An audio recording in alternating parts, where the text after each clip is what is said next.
Everybody, welcome to a special edition, a special Chanuka edition of our Skype Monday Night Shiur. Thank again to Meir Rabbi and Joe Nahari for arranging this shiur. And on behalf of Part Yosef congregation, a special thank you tonight to family Ben Waish for kindly hosting tonight's shiur and providing us with the brachot on the table. Where are they? Where is Yaakov? I'm only small. Where do you live? I need a big arrow. Oh, in Hendon. So we want to wish the family Ben Waish a lot of bracha and atzlacha and newly renovated home. And hope this house will be full of light, full of bracha and happiness, and you should be able to build your marriage and your children raising up in the way of the Torah, Derech Hashem. Amen.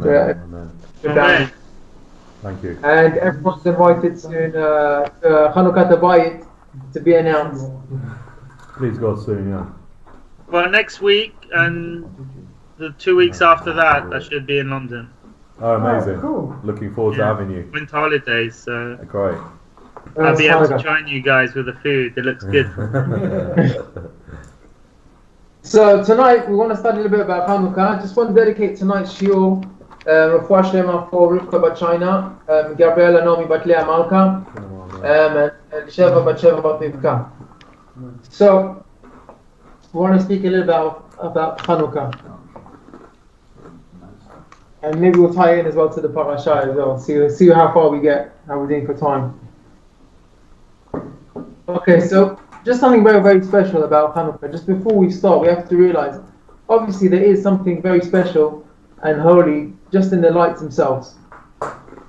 And you see Jews all over the world, wherever they come from, wherever background, you see everyone lights the Chanuka, everyone lights the menorah. Even Jews which are, very loosely affiliated, they like the menorah. And there's something very holy about the candles and the lights. The holy books tell us that this is a special time in Chanuka, at the time when the lights are lit, especially in the first half an hour. It's a very special time to look at the lights and to draw ruchaniyut, spirituality from the lights, and a special time for praying. And also, I have a custom also to give tzedakah before I light the menorah. And then I've got the mitzvah of tzedakah and the mitzvah of tefillah. Go together with light. And where does this come from? So there's something which is called Or HaGanuz. Is anyone familiar with the concept of Or HaGanuz? Can you say that again? Or what? Or HaGanuz. Or HaGanuz means hidden or concealed light. Or meaning light, and Ganuz means like sealed or put away. Almost like a buried treasure. And let me just explain where it comes. When Hashem created the world, Adam Arishon, he was in Gan Eden. And Hashem gave him this concept of the light, which was Or HaGanuz. It's also on Friday night. On Friday, and Adam Arishon, he enjoyed the light on Friday night, and Shabbat. On Motzei Shabbat, Hashem took away the light. Took it away from him and he hid That's it. why you have Rabbi. No, that's a different reason. Yeah, because of the light from the skin. So, how many hours was the Or HaGanuz? For 36 hours. And Hashem put the light of Or HaGanuz and he put it into the Norot of Chanuka. On Chanuka, when the lights are lit, and we have some part of the Or HaGanuz is revealed to us through the light of Chanuka. And the Or HaGanuz, the light is actually hidden inside the Gemara. The 36, the Seftot of the Gemara, Hashem put the Or HaGanuz somehow inside that. So someone who studies it, and you can't explain it to somebody, but whoever has learned Gemara or studied it until you finish a Masechet, you see they feel the Kedusha, the holiness of the spiritual of the Gemara, of the Or HaGanuz. So that's a special time of Chanuka. Now I just want to share with you halakha. There's halakha, and from this we're going to base the whole shiur tonight. We're going to try and learn a little bit, go into depth into this concept of Chanuka. The Gemara says, Tilot v'shemanim. There's halakha on Shabbat what are you allowed to light your candles from Shabbat from? What do you use at home? What do you light with, Yaakov? Olive What do oil. you say? What you like with? What? As in candles? What do you light with? Which candles? Do you use wax candles or you use oil? No, not oil. Wax. You should use oil. You mentioned last year. I think on Hanukkah you should use oil. Yeah. Oh, exactly. I use olive oil on Shabbos. So the halacha actually says there are certain wicks and oils which are kosher to light on Shabbat, and some of them are not kosher. You have to have a candle which draws the oil or the paraffin or the wax very clearly, and then it glows. It shouldn't flicker. It shouldn't sputter. It should glow properly, and that is halacha on Shabbat. I'm just talking about the hidur, right? There's, what's better, olive oil, according to Shulchan Aruch, it's better than wax. But according to other opinions, wax is better because it glows nicely. But according to the Chida and the Sfaradim, they have a minhag to use olive oil. But I'm not talking about what the hidur is, what the custom is. I'm talking about the halacha. Halacha is that there's many things which are pasul, and that's what we read B'mei Madlikin. We read every Friday night B'mei Madlikin because there's some oils which are pasul, even though they're flammable. And you can light with them because the light is not clear, because it flickers, it's pasul on Shabbat. However, on Chanuka, the Gemara says that all of the oils and all of the wicks are kosher to light with on Chanuka. That is the halacha. So you could use anything to light with on Chanuka. However, you could use either kitchen oil, and you can use any kind of oil, whatever the cheapest thing is. We all do hidur. I got candles this year. Yeah, we use the best things. The best is to use olive oils, but any candles is kasher. You want to know what's kasher? All oils are kasher for candles, but especially hidur is olive oil. Okay, so now I want to talk about just the concept, and this is brought down by the Sfat Emet, and this is a beautiful, beautiful idea. Why is that the difference? Why do we see there's a difference between Chanukah and Shabbat? By Shabbat, only certain oils are kasher, and by Chanukah, everything is kasher. I'm just going to read you out the words of the Gemara, and I want you to try and focus into the words, because you listen to the phrases which the Gemara says. Petilot v'shemanim, the wicks and the oils, Sha'amu Chachamim, En Madlikin Bahem B'Shabbat. What's En Madlikin Bahem? They don't light. Don't like them. Exactly. En Madlikin Bahem B'Shabbat, Madlikin Bahem B'Chanukah. What does Madlikin Bahem B'Chanukah mean? They light on You like? Oh, exactly. So now, isn't it interesting? The Gemara doesn't say that the Shemanim, which is not kasher on Shabbat, is kasher on Chanukah.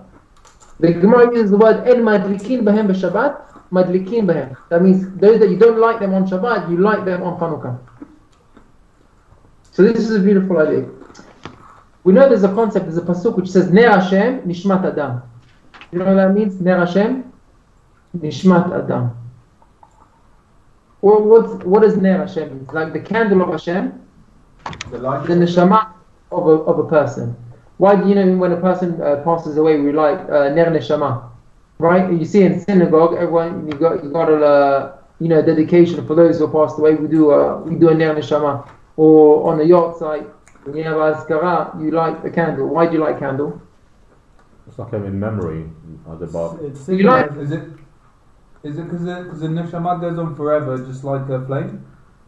Exactly like it. The flame is symbolic of the neshama.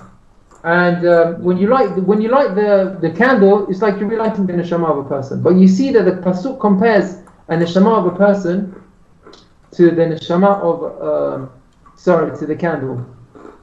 Ner Hashem Nishmat Adam. So I'm going to elaborate a little bit on the Sfat Emet. When a person wants to appreciate the kedusha of Shabbat, so there's preparations that needs to be done beforehand to accept Shabbat. Okay, obviously, and the kedusha of Shabbat is appreciated on a different level by different people. Can you imagine? The more you put into Shabbat, the more you're going to enjoy Shabbat, obviously. But on a more high level, deeper level, someone who's preparing for the Shabbat and he he does his preparation, he goes to, let's say he goes to the mikveh on Friday before Shabbat, or he learns the parasha before Shabbat. The Ben Ish Chai says you need to accept the Shabbat b'machshava, b'maaseh, b'dibur. That means in your thoughts, thinking about preparation for Shabbat, in your speech by saying Shnai Mikra, he says reading the parasha, and by actions, by preparing the food, cleaning the house, doing the shopping, everything you prepare. And the more you put into the Shabbat, the higher level a person is on a spiritual level, the more you'll be able to gain out of the Shabbat. And Shabbat, in fact, it says the Gemara says is 1/60th of Olam Haba. Okay, which is something like in maths, it's like less than 2% of Olam Haba is Shabbat. Which means if you think about Olam Haba, it's meant to be amazing, right? So Shabbat has got to be something major. But obviously we don't connect and we don't get the maximum out of Shabbat, so we don't feel it, as amazing what it's supposed to be. But really, it's supposed to be 1/60th of Olam Haba, which is like 2% of Olam Haba. That's meant to be every single week of Shabbat. So if we're not appreciating the holiness of Shabbat, so obviously we're missing something. I want to say like even people, religious people, do keep Shabbat, but not everyone, enjoys all the benefits of Shabbat. You find people, looking at their watch, is Shabbat going out at 5:14 or 5:16, right? And as soon as Shabbat comes out, that's we're free. We're out of jail, right? We're going to run out to do whatever we can. Well, no, not exactly. There is a concept Zohara של Shabbat and Seudah Revit. So exactly. So that's exactly what I'm saying, Gilad. I'm saying that not everyone appreciates the benefits, or let's say the glory of Shabbat as itself. There is a concept of continuing the Shabbat into Seudah Revit, like you said, and into until Chatzot. There's halacha also to be ma'acher at Tfilat Arvit. You're supposed to do mizmorim before Arvit. LeDavid Hashem Baruch.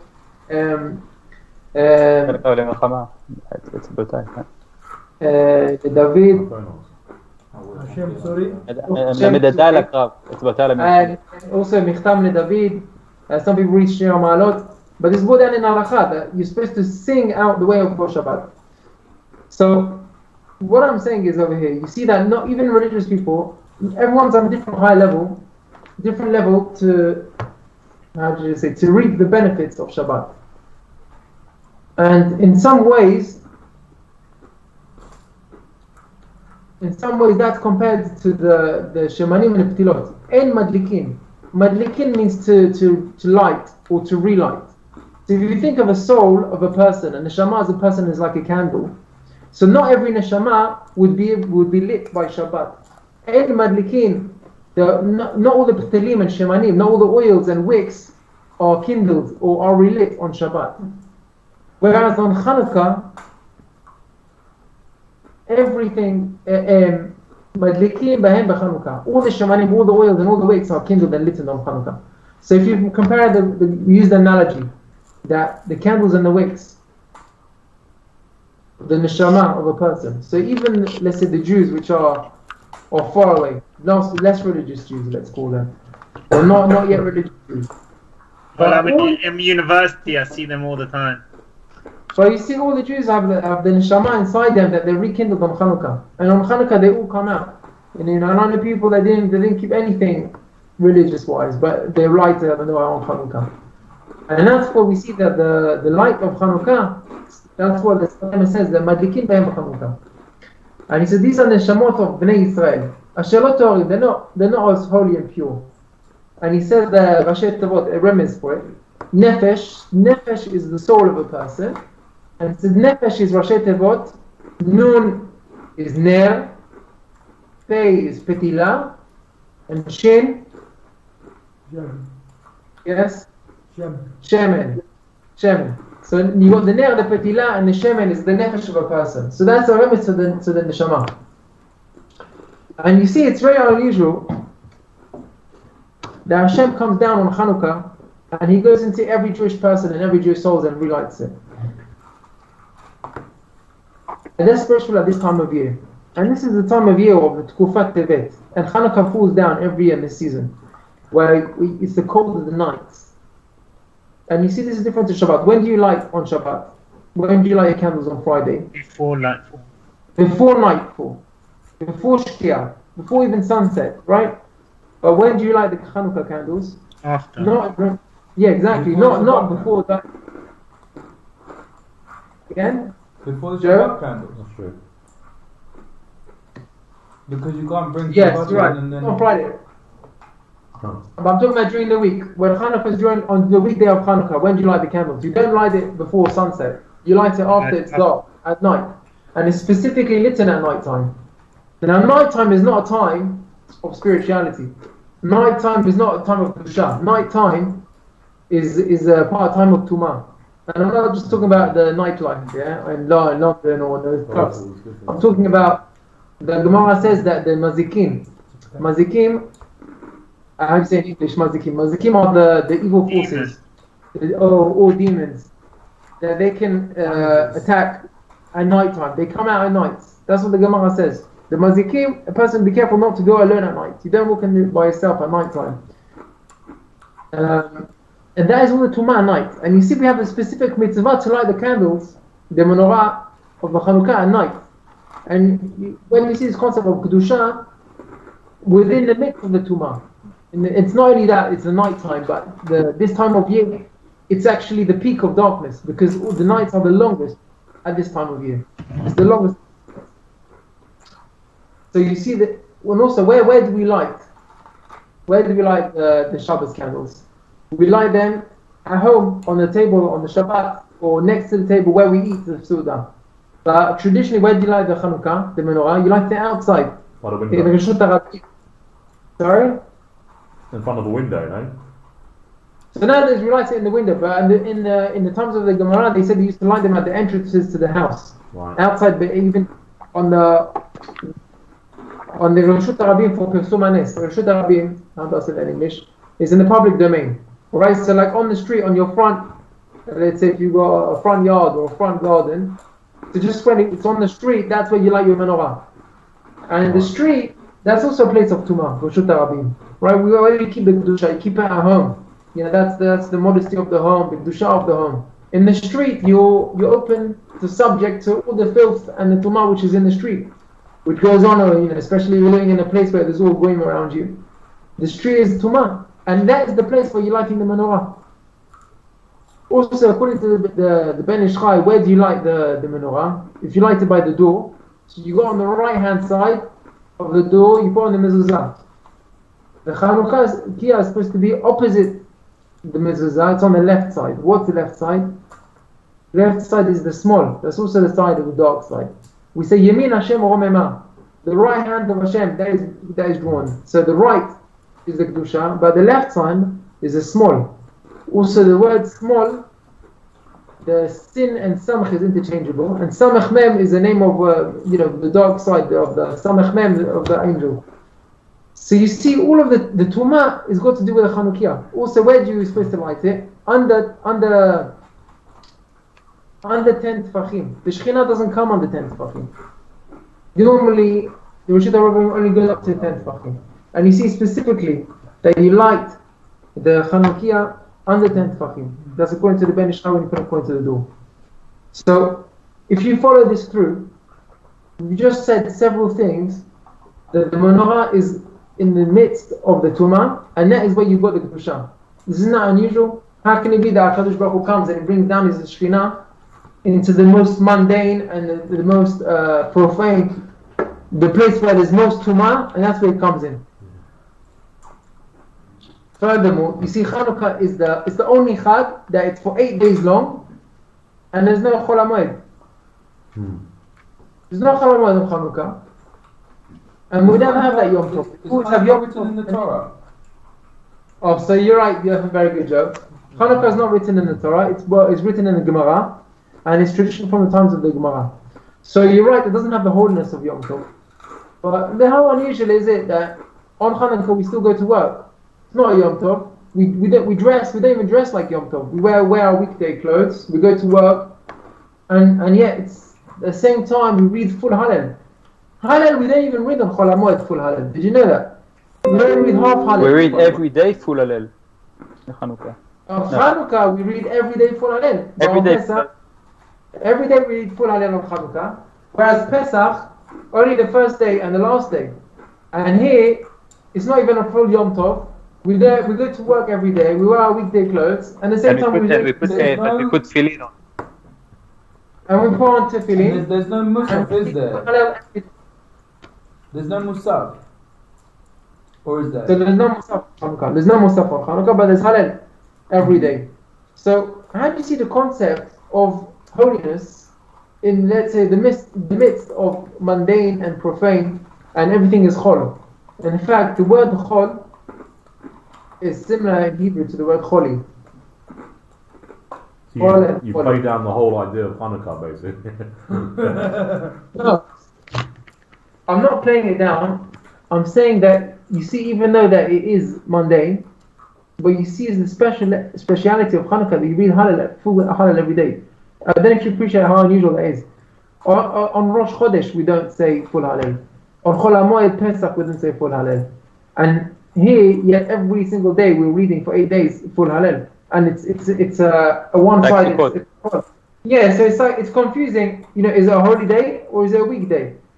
And you see, you've got holiness within the weekday, within the profane. And let's just explain this. That we said chol is like choli. Choli means sickness. Now, when a person is sick, you don't see him. You know, it's a misrepresentation of the person. You say, "Oh, listen, I'm not feeling well, right? I can't think straight. I can't behave properly. I can't. I'm not at my best." It's misrepresentation. It's just not me. I'm just weak. Come back another time. You'll see me. You're not in a natural state. The body is weak.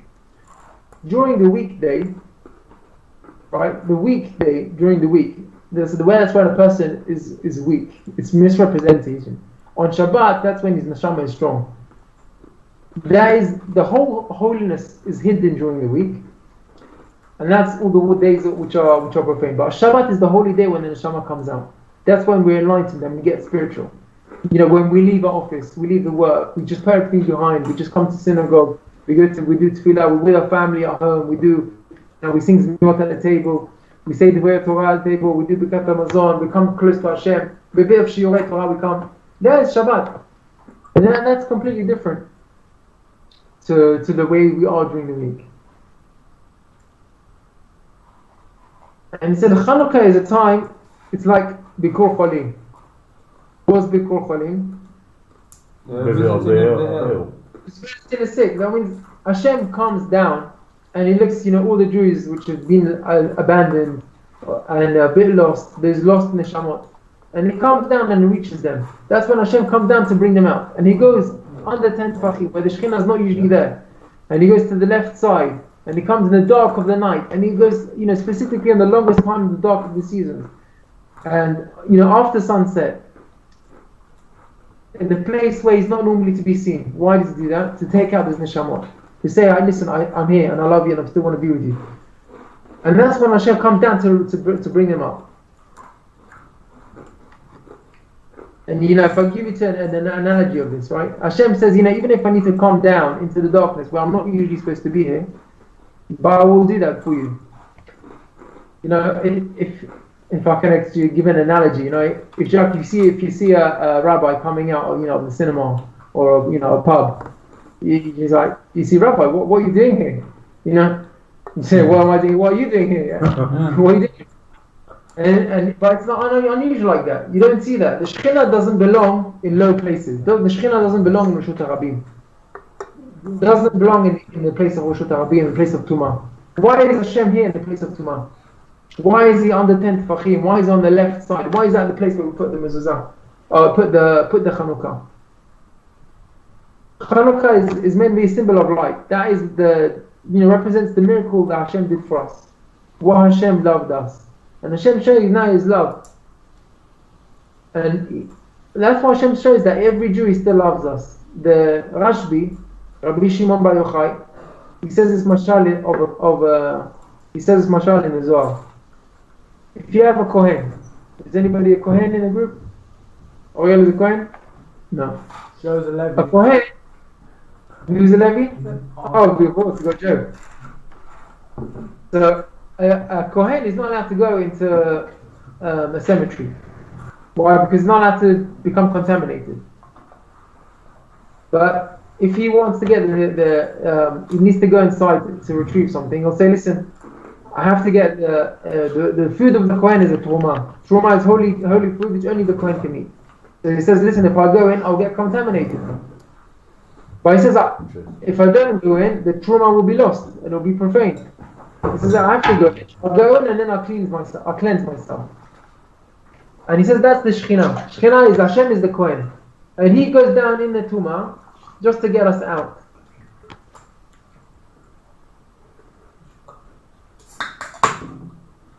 So, if you imagine like Hashem is going down into the Tumah and to get the Jewish Neshama out, and he pulls him out there in time of Chanuka. He's saying like, Hashem, you see, what are you doing over here in the midst of the Tumah? You shouldn't be here, you don't belong here. He says, yeah, I know, but you know, I love you, I want to be here for you, I want you to come back to me. And this is opportunity, you know, for every Jew to come and to relight and be rekindled.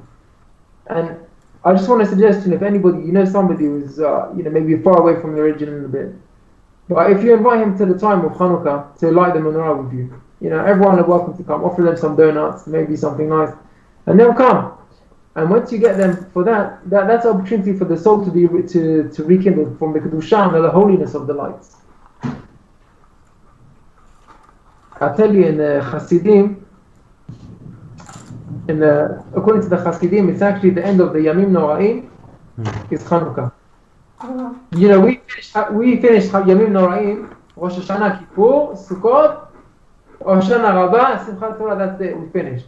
But according to the Hasidim, it continues until the last day of Chanukah. That's the end of the Yamim Noraim. And why is that? It's an extra opportunity, you know, for all those souls that maybe did Shuvah on Kippur and then got lost on the way till now. You know, you saw them in Shul on Rosh Hashanah, you saw them in Shul on Kippur, and then maybe Simchat Torah, and then since then they've just been missing. So he says, and this is the time when Hashem comes and fishes them out, takes them out from the dock, brings them up. And he said, this is the time of Chanukah. It's the time for the Neshamot to do the Tshuva again, and to be re-purified again. So that is the insight of the Sfat Emet. You know, if you come here tonight just for this part of the Shiur, you can go home with something for Chanukah.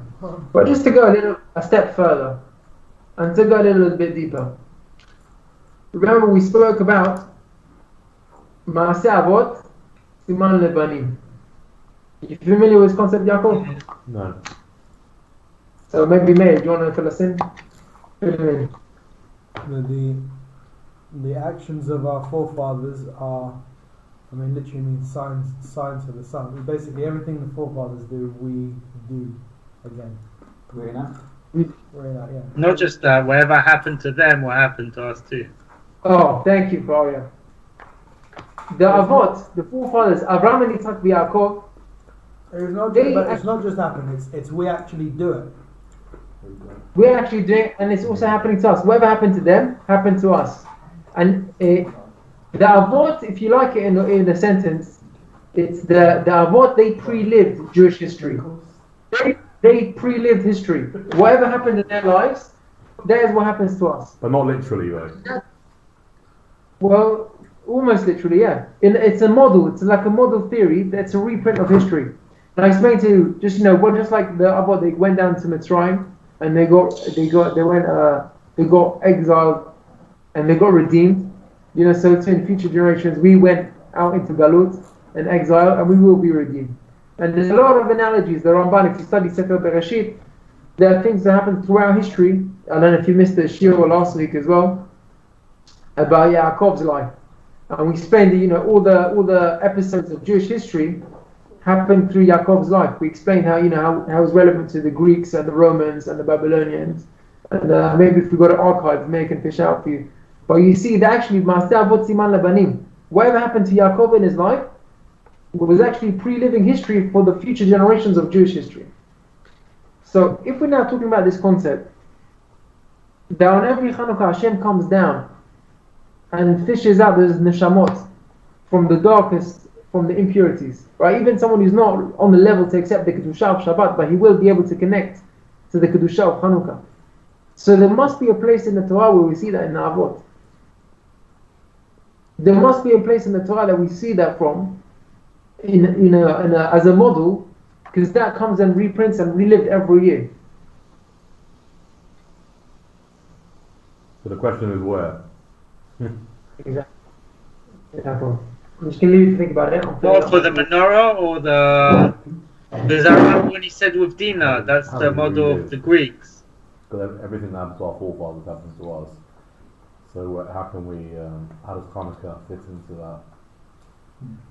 Well, what Dina? What we said last week with Dina. Is it? It's not Yosef from prison, is it?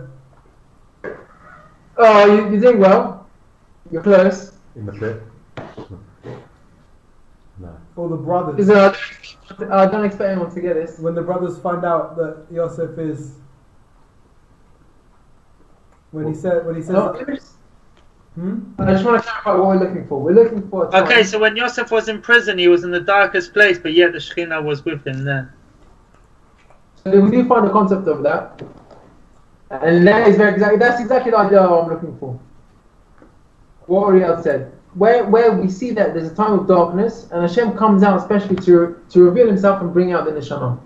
well, Now, if it is it, sorry, I was saying, when the brothers found out who Yosef was, that was like a massive revealing. Well, it is revealing. Have you got a chumash with you? Yeah. Yeah. So everyone finish out your chumash. We're going to study a little bit. We'll keep looking.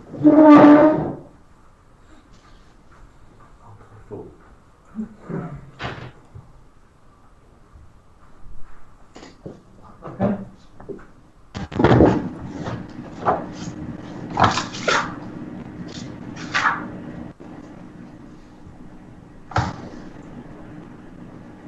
So if you got the chumash, if you got this one, page 107. Mara used to us. We lost Mara, no? no, he's there. 117. So the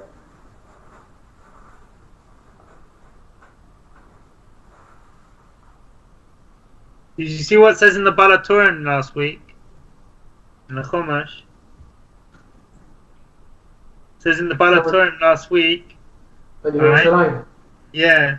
They will return to his former glory and be recognized. How cool. There's a last week's section. Mashiach coming soon. Yeah. So if you got your Chumash, go to chapter Lamed Tet in Bereshit. Number 10.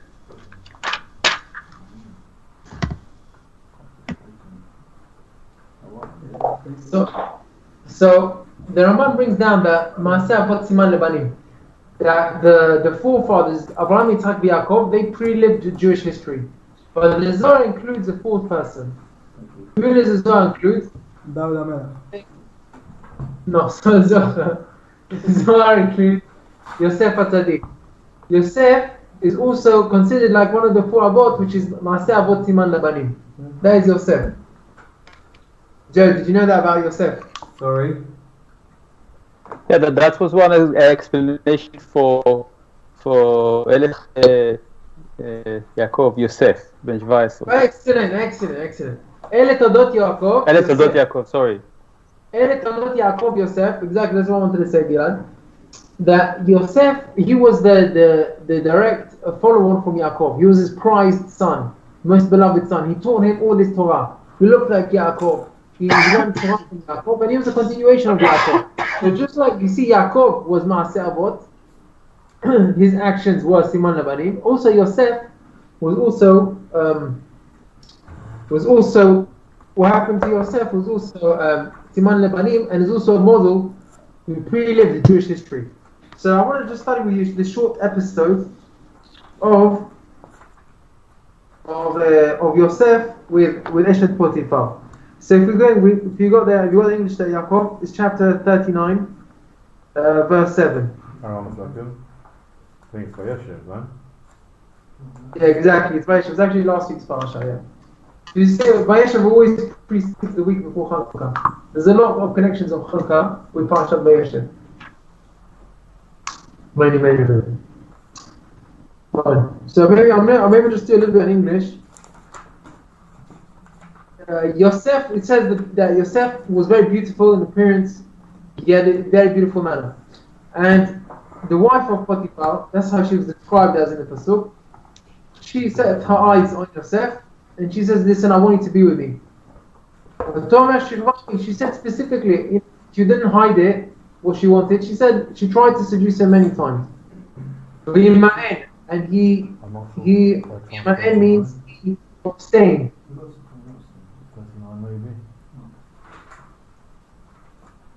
You have a pasuk in Shishi. Shishi? Okay. Yeah. Yes, 39. Okay, where are you reading from? I'm just reading from Shishi, verse 7. Pasuk Zayin. Oh, okay. Yeah, let me just set the scene over here. You know, I am assuming that she was a beautiful woman. She was the wife of one of the most important members of the Egyptian government. And his future mother-in-law. Yeah. Yeah, bracket is also that. But that's also we see she saw L'Shem Shamayim. But that's a side point of the shiur. Just let's focus over here. Yosef, what was his background? He grew up without a mother. He was orphaned, as a child. He lost his mother. His brothers, they hated him. They tried to kill him. They sold him, right? He's been away at just a young age of 17. And I can imagine, this beautiful woman starts giving him attention, affection, appreciates him, gives him that, the love. And she tries, abundantly and profusely, continuously to seduce him. So you can imagine anyone in Yosef's situation, accepting the offer, open-heartedly. And Yosef, he knew that there was the wrong thing, and the pasuk says V'ima'en. And she continued. She didn't give up. Every day she wore different clothes in the morning and the evening. She redressed, redid her hair, redid her makeup, everything just to try and get Yosef. And Yosef, V'ima'en, many times he fought with his Yetzer Hara. Just appreciate how strong that it was for him, what difficult it was. Now let's look at the pasuk Chet, V'ima'en, and he abstained. He rejected. He said to her, he's given me everything. Pasuk Tet 9, verse 9. There's no one greater than me in this house. He hasn't withheld from me anything. You're the only thing that he didn't allow me to have. Because you're his wife. How can I do such a bad thing? And I've sinned against God. So you see, he's actually telling her, listen, just calm down, woman. This is not the right thing to do. I can't do it. It's bad. And let's not do it. And she did not accept that. The verse continues. Yosef, she speaks to Yosef yom yom. What does it mean yom yom? It's every day she was after him. Like, can you imagine, after a time, you just get annoying. It's just someone asks you for something, even if it's something small, or you don't want it. But if you're just going to be annoying about it and nag you about it, you're just going to give in eventually, right? Just yom yom yom. How much can a person take? He didn't listen to her. Okay, now I want to volunteer to read pasuk Yud Aleph. Who? Volunteer. Yeah, I will. Vayhi. Go on. Joe? Yeah, slowly, you're doing well. Just do it slowly and try and translate the phrases. Oh, right. And so it was. Kayom hazeh. Vayavo habayta la'asot malachto. And come home to do what? His work? His work. Okay. What does it mean kayom hazeh? That day. Yeah. Kayom hazeh, on this day, he went abayta la'asot malachto, to do his work. Translated by Meir. Now, just let's finish the pasuk. Ve'ein ish me'anshe habayit sham babayit. He was all on his own with her. She was all alone. It's like a Hollywood script. It is okay. Now, this is just want to say this pasuk. This is an eye opener. This is the secret to Chanuka. And I want everyone to get this pasuk properly. Let's just read it again, because everyone needs to just enter this pasuk in their head. This is going to be the opening for the whole shiur. V'hi k'hayom hazeh. K'hayom hazeh is on this specific day. What day was it? What is that? Chanuka. Okay, thank you. Have you got Rashi there? Joe, have you got Rashi? We've got Rashi. Okay, very good. So if you look at Rashi, Rashi says, what's K'hayom hazeh? There was something special about this day. V'hi k'asher hagi'a yom hayom miyuchad. There was a special day, Yom Tzchok.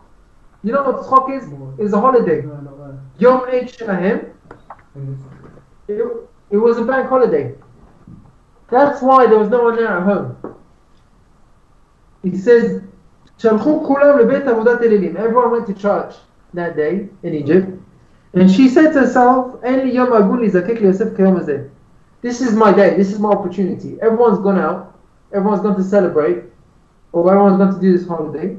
I'm going to tell them, Chola ani ve'eni chola. I'm sick and I can't go. I have to stay at home. So I'm going to be all alone with Yosef. And this is my chance to get in there. Right? So she had it all planned out. She planned this day in advance. This is the day of Yosef. I'm going to be at home alone. Everyone's out. I'm going to be with Yosef. I'm going to get him. No, you're not going to believe the next part. The next part, you're not going to believe it. What does it mean? V'yavo habayta lasot melachto. What does it mean, v'yavo habayta? Come home. Who came home? No, v'yavo habayta. Who came? Yosef. Yosef came home. That means he came home specifically to do his work. What do you mean he came home to do his work? Now look at Rashi. You're not going to believe this. Go on, Meir, Muhammad. Okay. Rabbi Shmuel says a machloket. Chad amar malachto mamash. One says really his work. V'chad amar la'asot tzlacha v'ma ela shenirat lo dimut.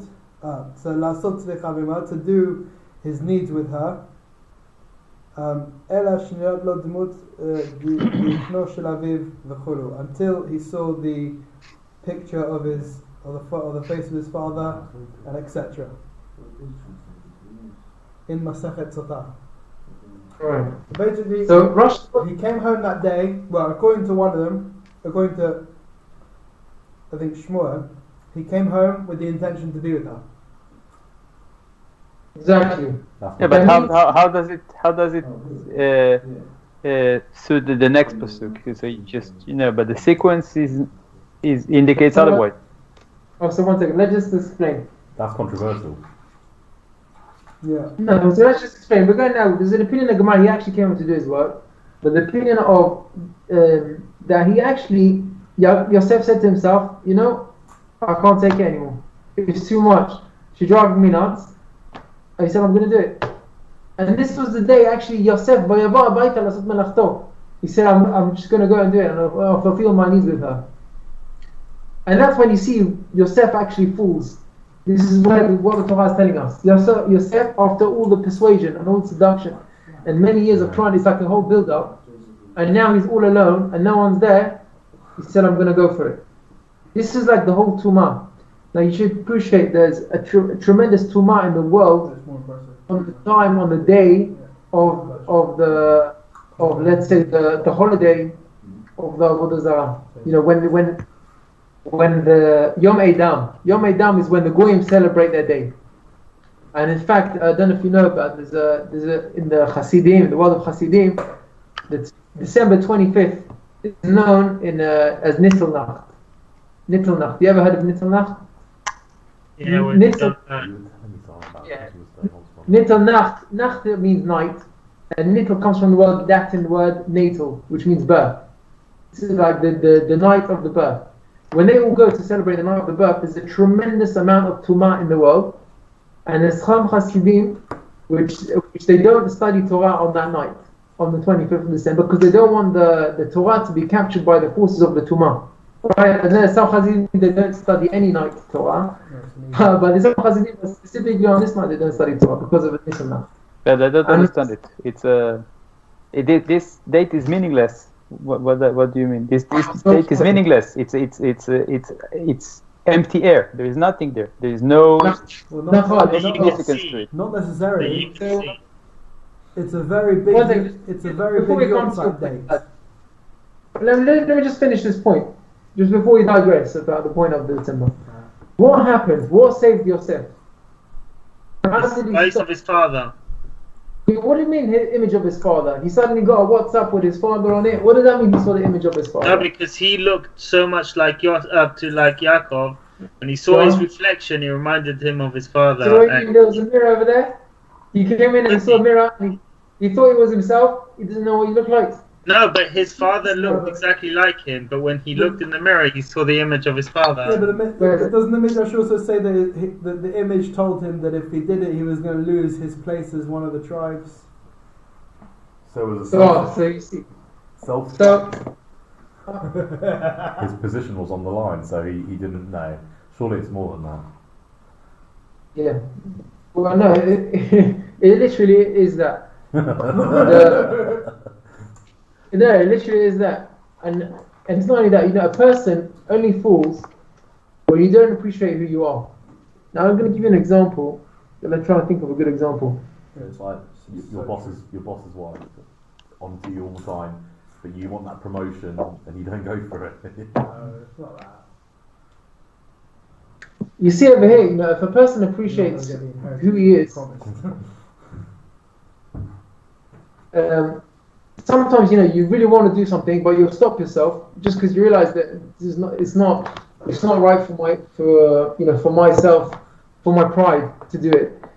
I don't know if I can think of a good example for it. Maybe if you're with people and you don't feel it's right, to start now eating, even though you really want to go for the food, but you're trying to reserve yourself, trying to make an impression of an image of yourself, and you wouldn't do that. So you see over here, Yosef, he was about to fall to the lowest level, and do you know what came? What image did he see? What image did he see? He says actually the Kisei HaKavod. You know what Kisei HaKavod means? It's the throne, the glory throne of Hashem, of the Shekhinah. And on the Shekhinah, on the Kisei HaKavod, there's different images. One of the images on Kisei HaKavod is Yaakov Avinu. Yaakov Avinu. Like, you got a picture in your office or your picture in your house of Tzaddik or Rabbanim. On the Kisei HaKavod was a picture of Yaakov Avinu. And that was the Shekhinah came down to Yosef. At that time, through his tumah, when he was about to fall. And that's where Yosef saw the image of his father. And he just realized, where am I? Who am I? And where am I come from? And what am I supposed to be? I'm going to be part of this Nekavah Shekhinah. I'm going to be this image which is going to be represented by the Kisei HaKavod, by the throne of glory. I'm going to be of the 12 tribes. I've got a future.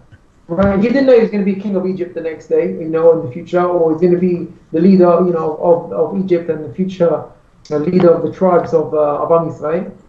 But he realized that he's got potential in him and he cannot fall. And that's what saved him. That's what grabbed him up from the bottom. So there is that. So 1 second. So let's just go back. When did this happen? When did this day happen?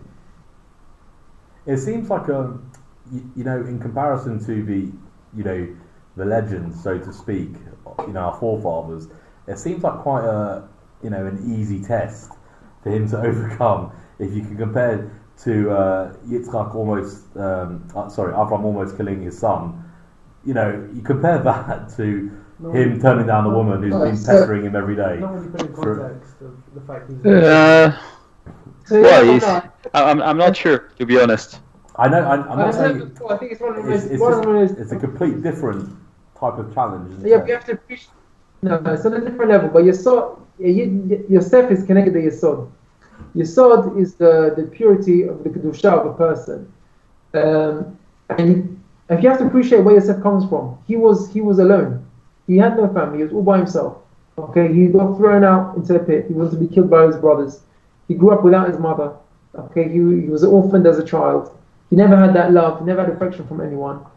They wanted to kill him, threw him away. He was all by himself. And this woman is coming now and giving him attention and giving him affection and befriending him and being there and day in and day out. It wasn't a one-time wonder. Okay, go there. everyone can be great for one moment.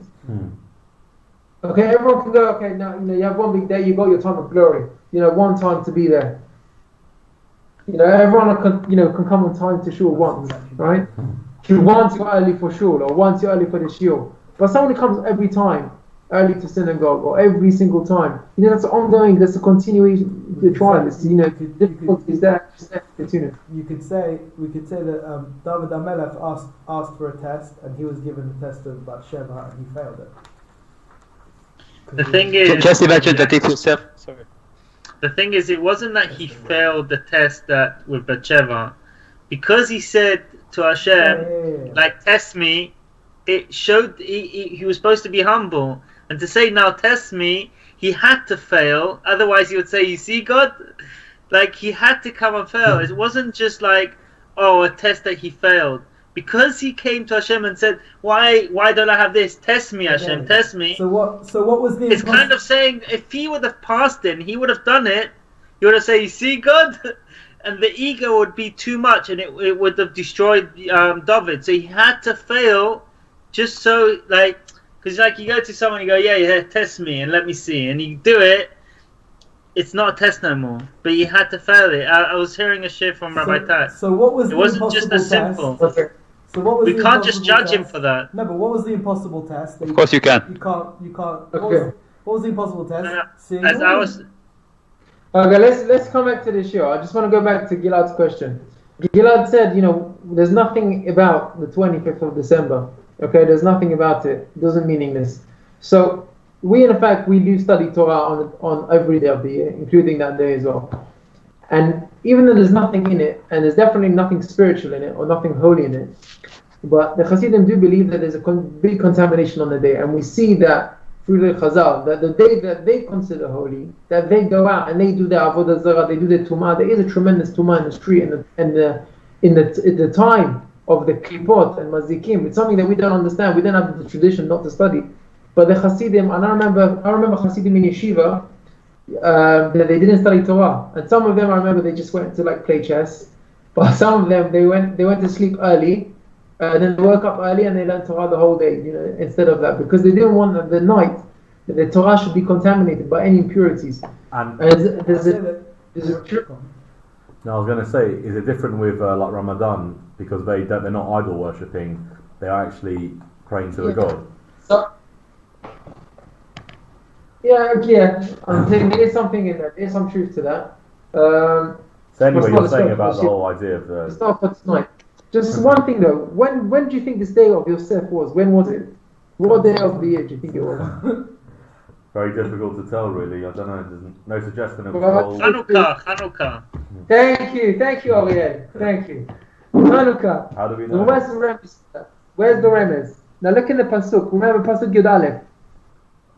Joe's pasuk. Vayehi kahayom hazeh. What's kahayom hazeh? On this day, kahayom is kaf hey yom. What's kaf hey yom? 25th. The 25th day. 25th day of Chanukah. The 25th day of Kislev, is Chanukah. 25th day of Kislev is Chanukah. Now, interestingly, that year was also Yom Edam was was their holiday, the Egyptian holiday. So then it's very interesting. Also, the 25th of December is also on the 25th. So maybe something about the 25th day, attracting attention. But it is interesting. It is interesting that the season of Chanukah every year is also corresponding to the time of year. Sometimes it does fall in the time of the 25th of December, but even this year it doesn't. But there's still the atmosphere is in the air. The atmosphere of Tumah. They already started with the jingles and with the trees, and already from the day of the turkey, there's already in the air the whole season, and everyone's. But the Tumah is in the air. That is the Tumah which is attracting. And in this most unholy time, on the season of Tumah, where you see the whole Goyim celebrating their day, of their birth and all the resuscitation of all the impurities. But this is the time where Hashem comes down and pulls us out, like He pulled out Yosef, and He appeared with His image and showed in the image of Yaakov. And that's when Hashem comes down and all the wicks and the oils that they don't get lit by Shabbat. The person, is not impressed by Shabbat. He doesn't interested to come to synagogue on Shabbat. But on Chanukah he's there for him. And that is the part of the Or Ganuz. The 36 candles, the part of the Shekhinah. And there's a remez for this in the Tefillah which Chazal made for us. Does anyone have a Siddur with? Yeah. Siddur? Okay, Yeah, I always found a strange Chanukah. Just Like one you second. Alright, we'll just point and then we'll take your question. Look in Al-Nisim. Where's the remez for this in Al-Nisim? Okay? There is a custom, I don't know if anyone does this, but after you light the Chanuka menorah, the Ben Shcha also brings it down, to say the Perek Tehillim, Yoshev Beseter Elyon, 7 times. Have anyone heard this custom? Yoshev Beseter Elyon? No. So there's a book down by the Ben Shcha to say this pasuk. Do you know when we say Yoshev Beseter Elyon? When we do fast. Also, Motzei Shabbat. and also, Is that a funeral? I don't know.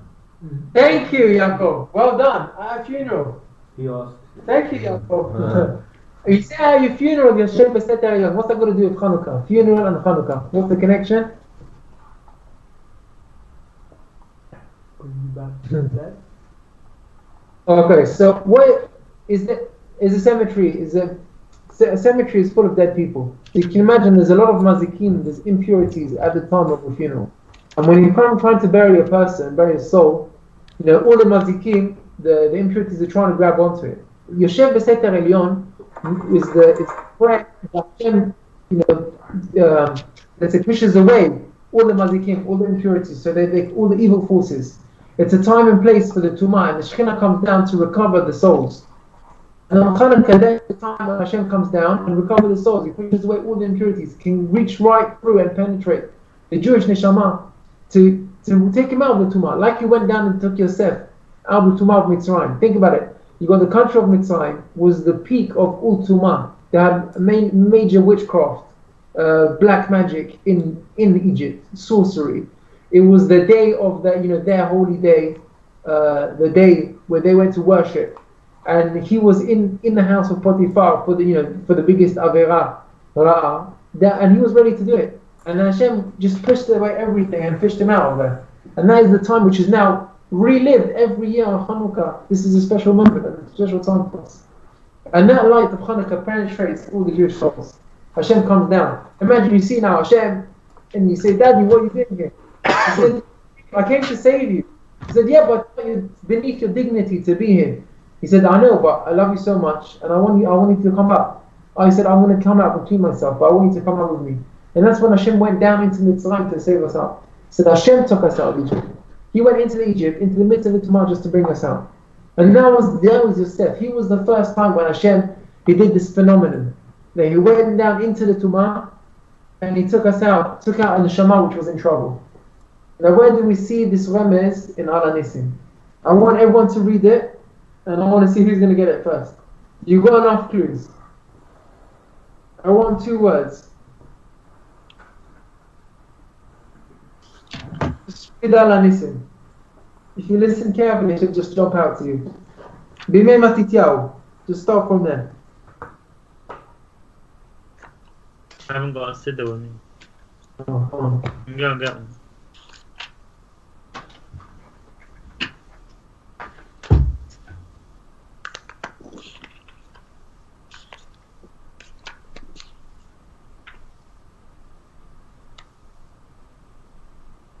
Beidliku Nerot. I got it. I think. Go on. I want to reminisce to the story of Yosef. They went when Chazal indicated the prayer of Chanukah, so they tried to encompass the whole theme of Chanukah. And according to what we're saying here with the Sfat Emet, this is the theme of Chanukah, to bring us out of the Tumah. So I want to reminisce of the story of Yosef in this paragraph which Chazal wrote. 2 words I want.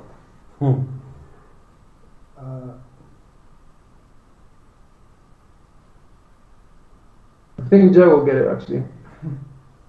כהיום הזה. Yes! That's the word. כהיום הזה.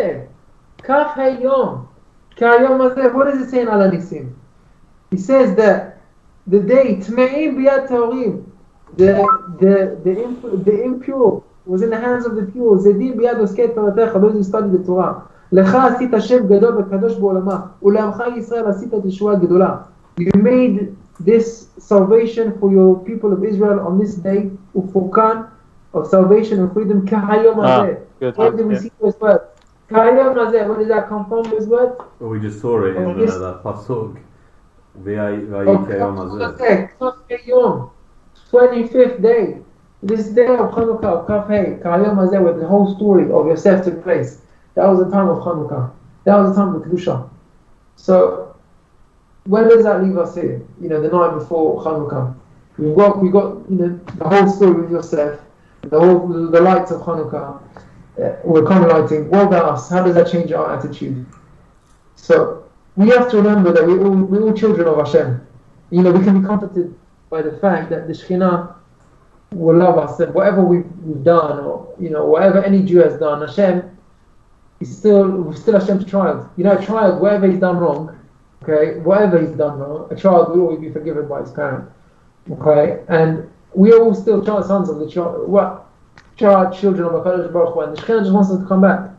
And it's an opportunity to come and be rekindled, like those, you know, those wicks which shall not be able to be kindled on Shabbat, can't be lit on Shabbat, they can be lit on Chanukah. And sometimes we just need a jump start. You see, Yosef, he passed his test on his own.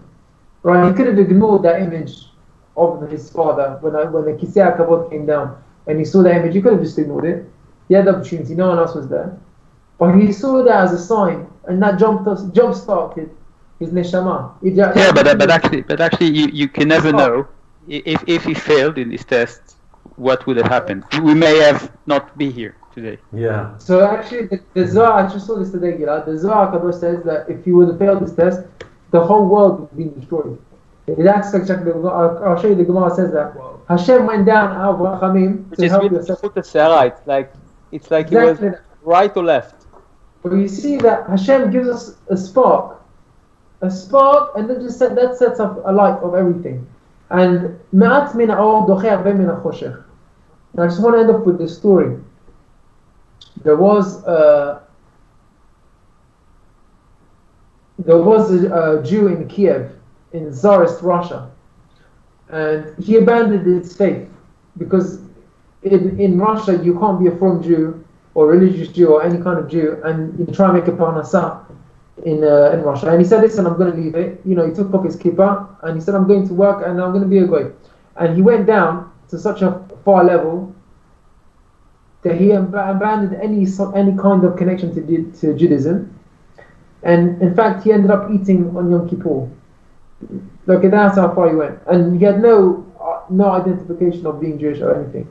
So now, if you look at a person like that, you just like give up hope on him. Okay, that's it, he's out. We've lost one. We lost another one. You wouldn't try anything to say, okay, maybe come for Shabbat. He's just going to laugh at your face. Come for what? What Shabbat? What me and nothing else. What happened with this Jew? One day you're taking a walk on the beach and he saw a body being washed up on the seashore. And they picked up his body, and the guy had no ID. They didn't know who he was. Didn't know what to do with him, to bury him. And then they saw that he was wearing tzitzit. And he said, the guy is Jewish, he's wearing tzitzit, we're going to bury him in a Jewish burial. Because he's Jewish, so they gave him up to the Jews, they did tahara. They gave him the Jewish burial, the whole process of tahara, and they dressed him and they clothed him and they buried him properly, like a Jewish. And this guy, who was a complete renegade, apostate, abandoned all Judaism, was a goy on every level, and he started thinking to himself, and he said, what's going to be with me? If let's say if one day I die, who's going to know about me that I'm Jewish? How will I make sure that I'll be buried?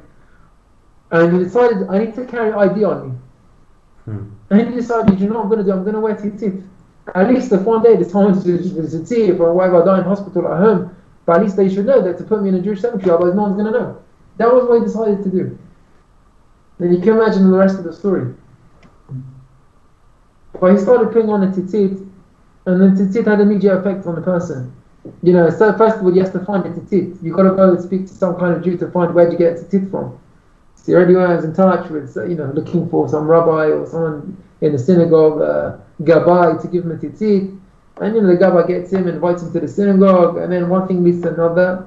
And he stops already eating on Kippur, and then starts keeping Shabbat, and then he's already a full Jew. But you see, Hashem just relit his spark. That is the Jewish neshama. That is Ner Hashem Nishmat Adam. That comes and relit on Chanuka. It's the jump start. I'm going to share with you just another last story. Have you ever heard of Bergen-Belsen? No. Bergen-Belsen was a concentration camp. And in Bergen-Belsen there was the Bluzhever Rebbe, Rabbi Yisrael Spiro. Rabbi Yisrael Spiro was the Bluzhever Rebbe. He was the Hasidic Rebbe, very holy Jew. And he was in Bergen-Belsen, and it was a time on Chanuka. And imagine, there was no way to buy a menorah. There was no Chanukiah, and all the Jews were there. They just wanted to light a menorah. So everyone was trying to think how we can do it. And they came up with a plan. They said we'll get some shoe polish, which is flammable. You know, we'll just take a few threads from our stitches out of our clothes, makeshift wicks, and we're going to light the menorah. And they got all the Jews in the concentration camp to come to one room, and they had this like shoe polish, and they set up the candles, and they were about to light the candles. And Rabbi Yisrael Shapiro, the Bluzhever Rebbe, he was making the bracha, and he said, you know, Sha'asa nisim la'avotenu be'yamim hahem bazman hazeh. And everyone said Amen. He said, Ad liknei Chanuka, everyone said Amen. And then he came to make the bracha of Shechianu, and he paused. And he stopped. And everyone's waiting for him to make the bracha of Shechianu. You know, and after a long pause, he makes the bracha Shechianu b'kimanu b'yanu lazman hazeh, and everyone said Amen. And then afterwards, you know, they came up to him and said, Rabbi, you know, what was the story with the brachot? You know, did you forget the bracha? Why didn't you say the third bracha? And he said, what? How can I make a bracha shechianu b'kimanu? Thank God that we could live to see this day. We are living in a Gehinam in Olam Hazeh. It's a living Gehinam, living hell. It's a concentration camp. When we're dying every day. They're treating us like animals. You know, we don't get food, we don't eat, we die, we've lost everything, we don't even light a menorah properly. And how can I thank Hashem on these days to light the menorah, Shechianu b'kimanu b'yanu lazman hazeh? And I said, I couldn't bring myself to make that bracha with kavanah. I can't just say the words without meaning it. So then I looked around the room, and I saw, you know, all the Jewish faces. And I saw all the Jews coming into one room for this mitzvah of Chanuka. And I said, listen, is amazing, Am Yisrael. You see, what did the Germans try to do to us? Try to lose for us. And here we just got even some shoe polish to light. And everyone's in the room, and everyone's holding on to the Jewish soul. And he said, throughout all we've been through, in the midst of all the darkness, that we can find some kind of purity and some kind of spiritual ruchaniyot to light some candle, to do the mitzvah of Chanuka. Said, this is an amazing thing. I thank Hashem for giving me the privilege to be alive to see this day. Shechianu b'kimanu b'yanu lazman hazeh, where you see Am Yisrael living through it, nothing can blow out the candle, the spark of the Jewish soul. So we're lucky to be here. And he said, that's what we mean to make the bracha happily. So, you know, now hopefully we're a little bit excited tomorrow night to make the bracha. And, you know, we've got the privilege to light in our homes, to light with our own families. We can light the best, you know. And just think about it, what they light in shoe polish, yeah?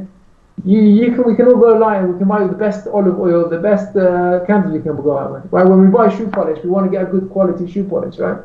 So when we light the candles, we don't get the cheapest candles we can find. Go buy the best.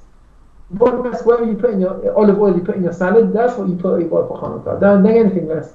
Put in the best. This is your opportunity. You know, you can celebrate Hanukkah in the best. And this is the time where Hashem is taking us out of the darkness. When we can be zocheh to the light of Hanukkah. So I just want to bless everyone that we zocheh to the miracles, to the nisim. the miracles that we saw in Chanuka, בימים ההם בזמן הזה. And everyone should have an uplifting Chanukah, and we should all be zochet to the miracles and the personal salvation in all of our lives. Amen. Thank you for joining. And I hope you enjoyed the shiur. Thank you very much. To Thank you very all much. and family. Yeah, I just want to say, like,